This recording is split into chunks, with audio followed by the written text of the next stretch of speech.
Okay, let's unpack this. Imagine this scenario in, the absolute highest stakes of world soccer. Your team fights through 90 really grueling minutes. They score what feels like a decisive late goal. The crowd goes wild. They win the match. But instead of celebrating this massive, hard-fought victory, they're instantly out, eliminated from the tournament. Now, picture their opponents. The team that just lost that same match, they're walking off, maybe not thrilled with the loss itself, but celebrating because they've advanced. It sounds completely backwards, right? Like a Hollywood script twist, maybe, No, no, no. or just incredibly cool fate. But this isn't fiction. This is exactly what happened in the recent FIFA Club World Cup. Today, we're diving deep into one of the most, head-scratching yet undeniably fascinating moments from the FIFA Club World Cup 2025, specifically Group B. We're really zeroing in on that clash between the European giants Atletico Madrid and the reigning South American champions, Botafogo. Our mission here, as always on the deep dive, is to dissect this match, to peel back the layers and understand the incredible, almost counterintuitive mechanics behind it all. How did a win lead to elimination for one team and, paradoxically, a loss-secure advancement for the other? And, maybe more importantly, we want to zoom out a bit and explore what this result might mean for the bigger picture, the whole landscape of modern soccer. It's a story packed with numbers, really complex tactics, and just a heavy dose of sheer brutal irony. You really don't see this every day. No, you absolutely don't. And what's truly fascinating here, what grabs you straight away, is just how profoundly counterintuitive that core result actually was. You've got Atletico Madrid, a powerhouse from Spain, right? A team that expects deep runs in these elite competitions. They beat Botafogo 1-0. Clean sheet, decent goal, a win on the scoreboard. Nothing unusual there on the surface, yet it was Atletico Madrid packing their bags. They became the very first European team, the first to be eliminated from the 2025 Club World Cup at the group stage. And Botafogo, the team that lost 1-0 on the day, they weren't just advancing, they were celebrating it. They reveled in it. It really just sets the stage perfectly for studying how utterly unforgiving the margins can be in top-level soccer, especially when qualification involves more than just the result of one game. It's almost unbelievable, the sheer drama of it. When you first hear that result, 1-0 win, but the winner's out, losers in it, it feels like, a glitch in the Matrix or something. So let's get right into why. Why did this incredible paradox happen? It clearly wasn't just about the 90 minutes of this one match. There was a bigger story playing it, wasn't there? Some kind of mathematical trap they fell into. Exactly. No, this wasn't just about that one game in Pasadena. It was the chilling endpoint of the entire Group B campaign. What happened was you had three teams, Paris Saint-Germain, Botafogo, and Atletico Madrid, all ending up locked together on exactly 6 points each, a three-way tie at the top. That tells you immediately how incredibly tight this group was. Every single match, every goal carried enormous weight. But in soccer, when points are equal, you need tiebreakers. And often, crucially, it comes down to goal difference. And this is precisely where Atletico Madrid came undone, brutally undone. Their goal difference finished at -1, a -1. Now, compare that. PSG, they had a +5, a really healthy +5, which comfortably won them the group. Or Botafogo, they had a +1, a +1. Not huge, but absolutely decisive in the end. And if we connect this to the bigger picture, you can pinpoint the real architect of Atletico's downfall. It becomes crystal clear. That earlier crushing 0-4 defeat they suffered against PSG in their opening group match, that was the primary, inescapable reason for their negative goal difference. That single, really catastrophic result became their Achilles heel. It created an insurmountable deficit when it came to that three-way comparison. It just cast a long shadow over everything else. So even winning that final match, fighting hard for that 1-0 victory, it just couldn't erase the damage from that earlier hammering. It's almost like that first loss was the real defining moment, the one that sealed their fate long before the final whistle even blew against Botafogo. It's just a brutal lesson in the unforgiving math of tournament soccer. One really bad day at the office can haunt you, even if you finish with a win. Wow, so that 0-4 against PSG, it really did hang over them like a storm cloud, didn't they? Overshadowing even that final victory. It's such a stark reminder, like you said, that in these tournaments, every single moment matters. Every goal conceded, every chance missed, it can ripple outwards. Okay, so let's bring the listener right into that final pivotal match, the one that decided everything. Where was all this drama playing out? Tell us about the setting. Absolutely. The stage for this unforgettable drama was, well, none other than the iconic Rose Bowl Stadium in Pasadena, California, right here in the U.S. Just saying Rose Bowl conjures up images of sporting history, doesn't it? It's legendary. A stadium just steeped in history, not just for American football, but it's hosted World Cup finals in soccer, too. Its huge stands have seen some incredible moments. And for this match, even though it was technically a group stage game, there was a real buzz. You could feel the electricity from the, nearly 23,000 spectators there. 22,992 to be exact. They were all there for the FIFA Club World Cup Group B Match Day 3, the final group game for both Atletico and Botafogo. Stakes couldn't be higher, even if the outcome turned out so. Unexpected. The final score, as we know, Atletico Madrid 1, Botafogo 0, and the referee handling all that tension was the experienced Cesar Arturo Ramos Palazuelos from Mexico. You can just imagine the tension in that stadium, both sets of fans doing exactly what was on the line, almost unbearable. Yeah, you could almost feel that anticipation, the hope, and the dread just vibrating through the air in a place like that. And it's so crucial to remember, like you said, Atletico didn't just need a win. They needed to win big. They needed goals to overcome that negative goal difference. A simple one-deal victory, it just wasn't enough. Which, of course, makes the drama around that decisive 87th minute goal even more poignant. A moment of triumph that immediately turned to ash. Speaking of that goal, here's where it gets really interesting. The moment that defined the match scoreline, but ironically sealed Atletico's elimination. The game itself was just relentless, a nail-biting stalemate for, well, most of the 90 minutes. Imagine that clock ticking down. Every pass, every tackle just loaded with tension. 90 minutes probably felt like forever. A kind of breathless standoff. Both teams knew one moment could decide it all. And then, 87th minute. Just as time is winding down, the possibilities of draw, which would have been fine for Botafogo, disastrous for Atletico, looming large. Antoine Griezmann, the French forward, so often Atletico's talisman, their creative spark. He delivers the goal, the only goal. It was a left-footed shot, found the net, a moment of just pure relief, fleeting joy for the Atletico fans, especially considering it broke a pretty significant goal drought from 18 games, I think. That's right, 18 games without scoring. The irony is just thick, isn't it? Thick is the word. Breaking that long dry spell with a goal that ultimately sends your team home adds another layer of, tragic beauty to the whole thing. And the buildup was telling, too. Showed their persistence. It started with a really sharp cross from Julián Álvarez, who was buzzing around all game. That cross led to a shot from Ángel Correa, who'd come on as a sub, trying to inject some fresh energy. Shot gets blocked bravely by a defender, but the rebound, just cruel luck for Botafogo, falls perfectly for Griezmann. And with his quality, he makes no mistake. It was that flash of individual brilliance Atletico possesses, but yeah, a goal that celebrated a win while confirming an exit, simultaneously everything and nothing. Absolutely. And that late goal, dramatic as it wasn't the only huge moment that shaped how this game played out, not by a long shot. There were several key incidents, especially in that really tumultuous first half, that could have completely changed the story, swung things decisively one way or the other. For instance, just 10 minutes in, Botafogo's Jefferson Savarino gets a golden chance. He's clean through, one-on-one with Jan Oblak, Atletico's world-class keeper, a clear sight of goal. In games like these, those moments are often make or break, but Oblak, with his typical cool head and, his lightning reflexes, pulls off a crucial save, kept the score level. And this raises a really important question. How different would the game have felt, tactically, psychologically, if Botafogo had nicked a goal that early? Gone 1-0 up. Oblak's save right then was probably one of the most vital defensive actions of the entire match, and it really set the tone for his performance. He was immense in keeping Atletico's slim hopes flickering, a real bulwark back there. Absolutely. Oblak was like a brick wall for them, wasn't he? Just frustrating Botafogo time and again. His saves were huge.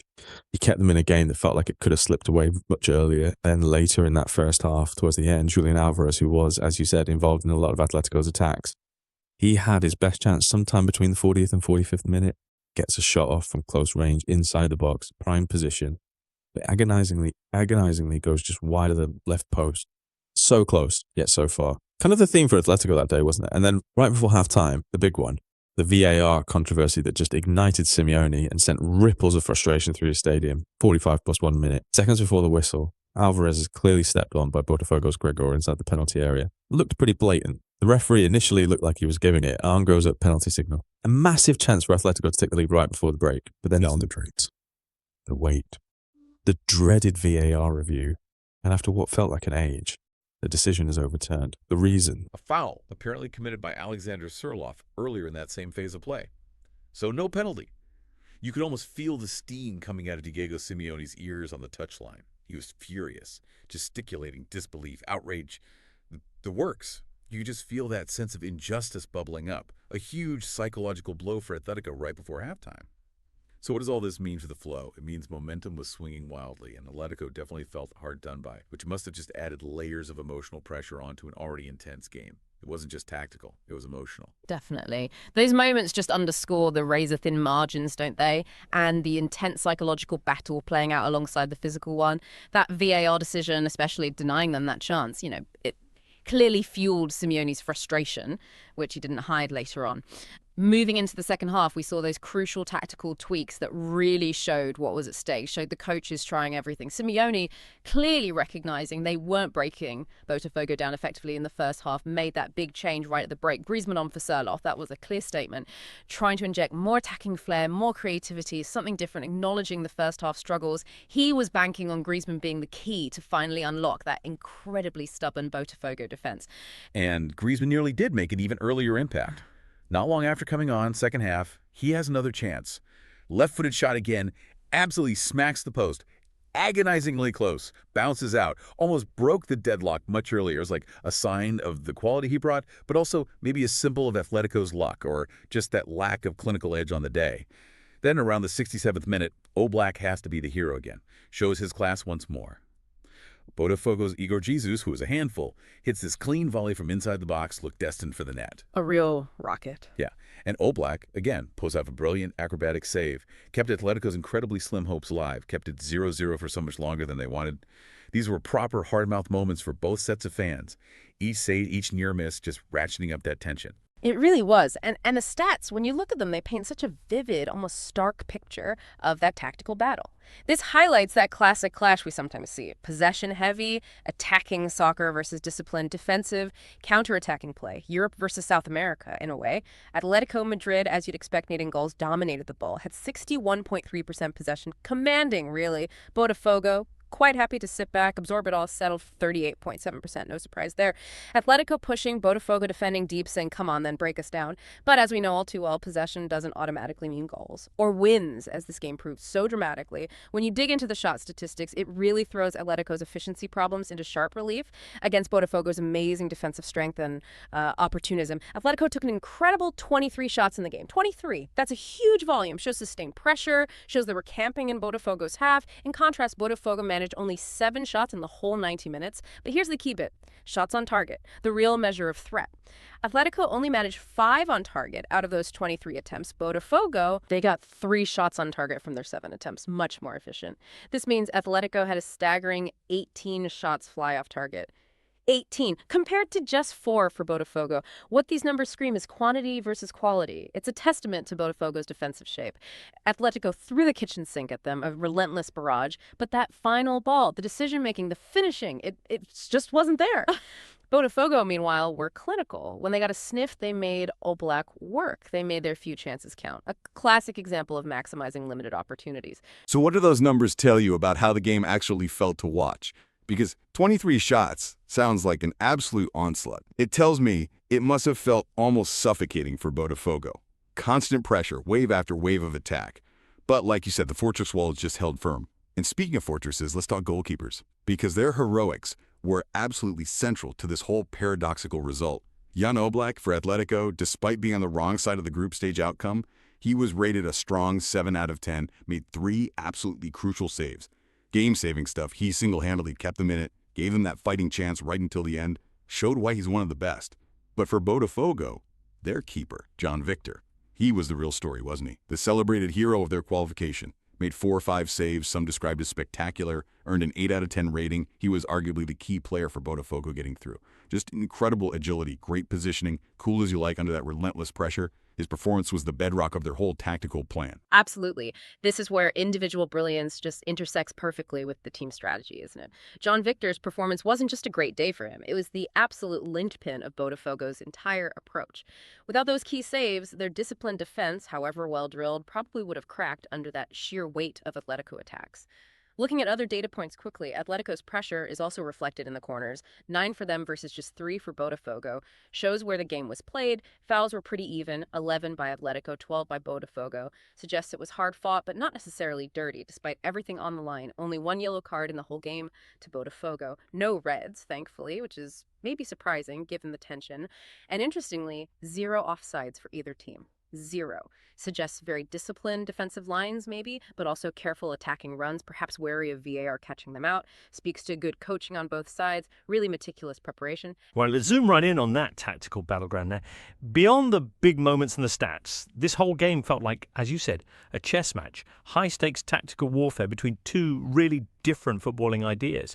How did Simeone's Atletico, known for being pragmatic but also aggressive, set up to try and break Botafogo down? And what was Botafogo's counter-strategy? How did they manage to blunt such a strong opponent? Yeah, it was fascinating, host, a real study in contrasts. Let's break down Simeone's initial plan for Atletico. They lined up in that familiar 4-4-2 formation.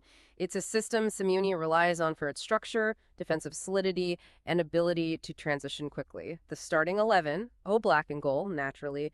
Back four was Llorente at right back, Lenormand and Lenglet as the center-back pairing, and Galan on the left. Midfield had Giuliano Simeone, Diego's son, on the right, the central pairing of DePaul and Barrios providing the engine, and Conor Gallagher on the left. And up front, they started with the physical presence of Surlov alongside the more dynamic Julián Álvarez. A key tactic was using Marcos Llorente's runs down that right flank, trying to create width, stretch Botafogo's incredibly compact shape, pull defenders out, and maybe open up space in the middle. But despite all that talent on the pitch, they really struggled initially, especially with creativity through the center.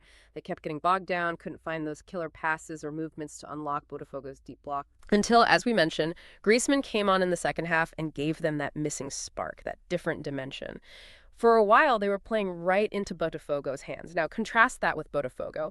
Under Renato Paiva, it was an absolute masterclass in tactical discipline, textbook stuff. They started nominally in a 4-3-3. John Victor, the hero, in goal. Back four of Vitinho, Cunha, Barbosa, and Telles. Midfield three had Gregor as a crucial anchor, flanked by Freitas and Allen, forming a really solid shield in front of the defense. And the front three were Arter, Igor Jesus, and Savarino, designed for pace and directness on the break. But the really brilliant part, what defined their success, was how that 4-3-3 transformed when they didn't have the ball. They'd seamlessly shift into this incredibly compact, resolute 5-4-1 shape. It wasn't just a slight adjustment, it was drilled into them.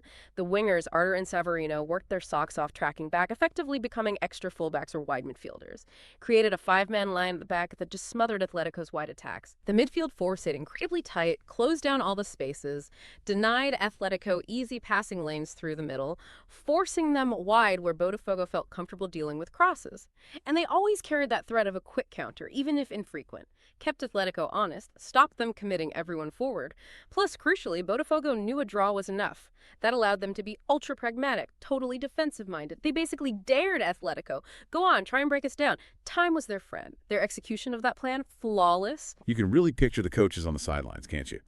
Playing that chess game, move and counter-move, trying to find that tiny crack in the opponent's setup.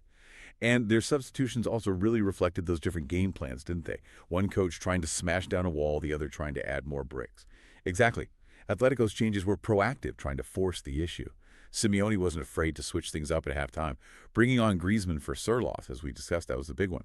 And an immediate injection of creativity and goal threat they desperately needed.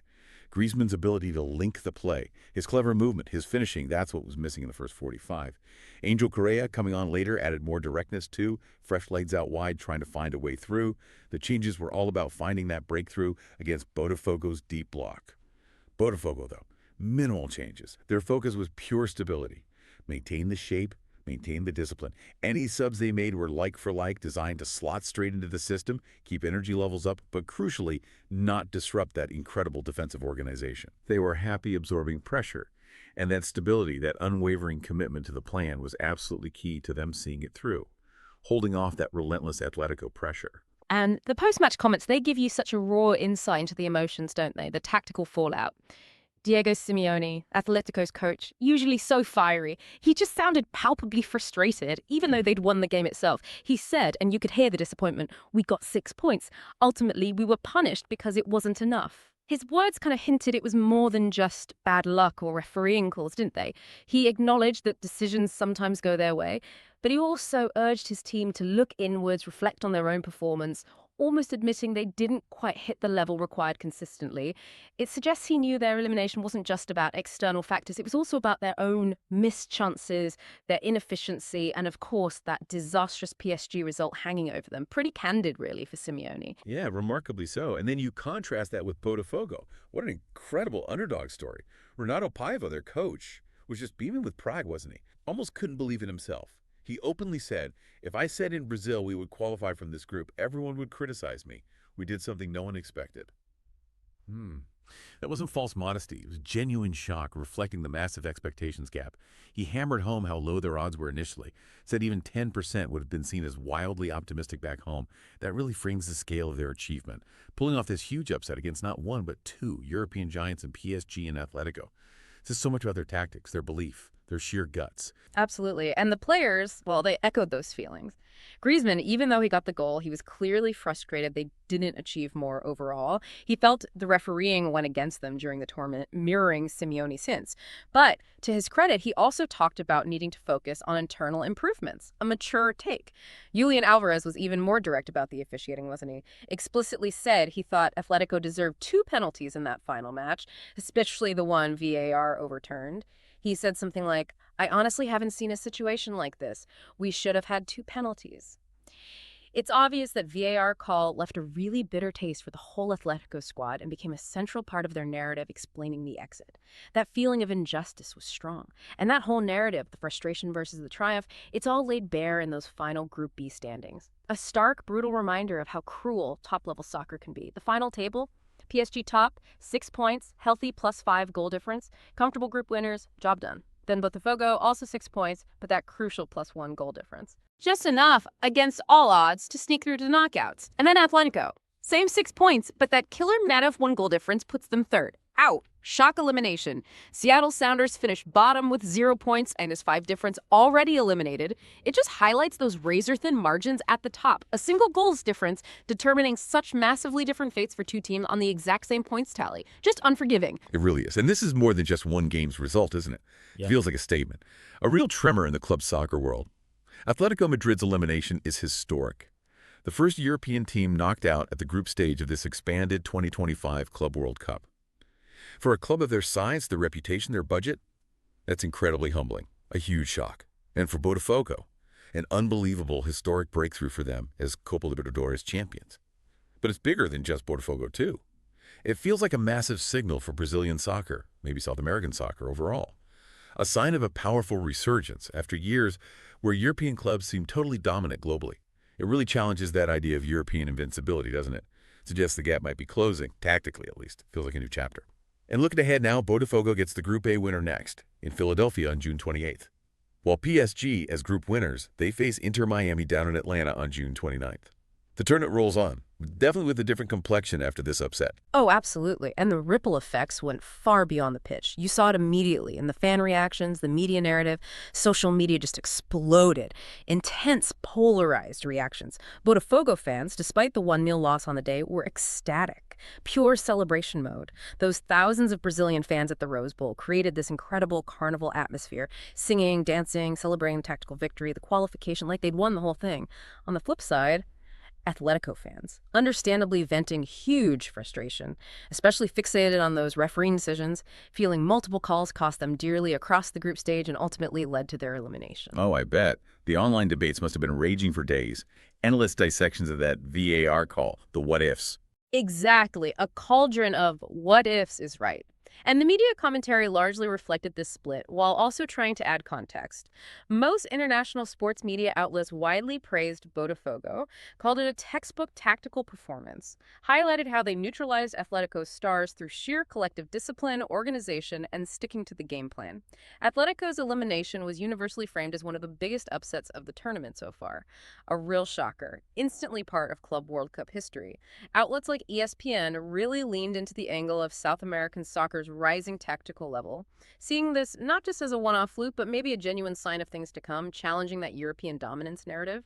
It's definitely shifted perceptions. A reminder that while individual talent is great, smart strategy and collective effort can absolutely humble the giants. So wrapping this up, what does this all mean for you, the listener, and how you watch the beautiful game? I think the central takeaway from this deep dive is pretty clear, and it's a lesson that probably applies way beyond soccer. In the modern game, tactical discipline, collective execution. It can often and sometimes brutally overcome sheer individual talent or a massive reputation. Botafogo's historic advancement, even losing that last game, it's a huge win for pragmatic, smart, tactical soccer.